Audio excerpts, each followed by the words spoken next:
પારુલ, એક સવાલ પૂછું? હા પૂછો. તારી ઉંમર કેટલી થઈ? 1983 માં મારો જન્મ થયો હતો અને હું 25 વર્ષની છું.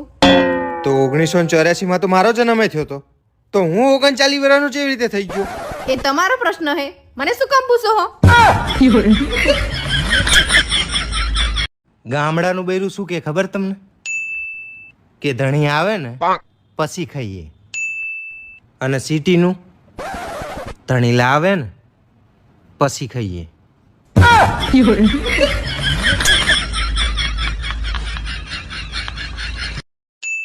હા બ્રોહલા, હા બોલ ને. આજ મારે ક્યાંક બહાર ફરવા જવાનું મન છે. તો બોલ, ક્યાં જઈશું? પ્રાણી સંગ્રહાલય જઈશું. તો તા મમ્મીને ફોન કર દે કે અમે આવીએ હી.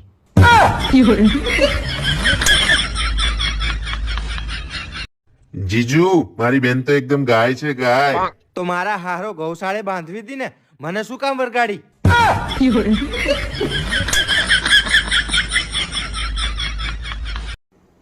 પોતાના પતિને હંમેશા પરમેશ્વર સમાન ગણવો જોઈએ અને એની સેવા કરવાથી સંસાર સ્વર્ગ જેવો બની જાય છે.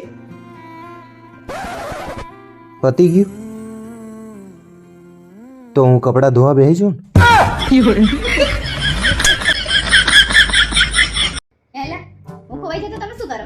ખોવાઈ જાય તો હું સીધો માતાજીના મંદિરે તમને કેટલો બધો પ્રેમ કરો, પણ જય માતાજી કહેશો શું તમે? કે માતાજી તમારી કૃપા વરસવાનું ચાલુ થઈ ગયું છે.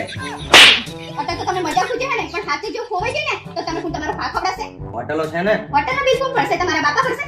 રમી પેશન ભરશે. ઈ શું હે? રમી પેશન એક ઓનલાઈન ગેમ છે જેમાં માણસ રોજ 6 થી 7000 રૂપિયા જીતી શકે. હે, તો તમે મને લઈ જશો ને? એન્ડ ધેટ્સ ઇટ લી.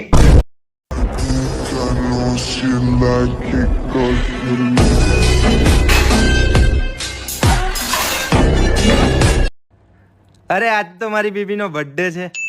બોલ, આજ તને શું લઈ આપ?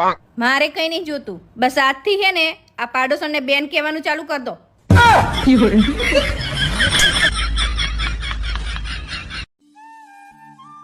ભક્તો, હું તમારી ભક્તિથી ખૂબ જ પ્રસન્ન થયો છું. તો આજે હું તમારી એક એક ઈચ્છા પૂરી કરીશ. પણ યાદ રાખજો, જે પહેલી ઈચ્છા માંગશે એનો ત્વરિત જ અમલ થશે. ભગવાન, 7 જન્મ સુધી મને આજ પતિ જોઈએ. ભલે કઈ વાંધો નહીં ભગવાન, પણ મારી ઈચ્છા છે કે હાથે હાથ જન્મમાં આ બોબડી જોવે. મમ્મી, આઈ એમ મેડ નો અર્થ શું થાય? હું ગાંડી છું. ઈ તો મને ને પપ્પા ને બેન ખબર હે, પણ એનો મતલબ શું થાય ઈ કે? જો આજ પછી તમે જુઠ્ઠું બોલે હો ને તો મારા હમ હે. તો તું સાંભળી લે. તે જો રોજ સવારે આવીને મને પૂછ્યું ને કે આજ હું ચેવી લાગુ છું, તો તને મારા હમે. પારુલ, કાલ તું હે ને ઘરે જ રહેજે, મારા હારા આવવાના. હાય હાય, તો હવારે મારા પપ્પાનો ફોન આવ્યો તો કે હું આવવાનો હું. બે એક જ થાય, ઊભી.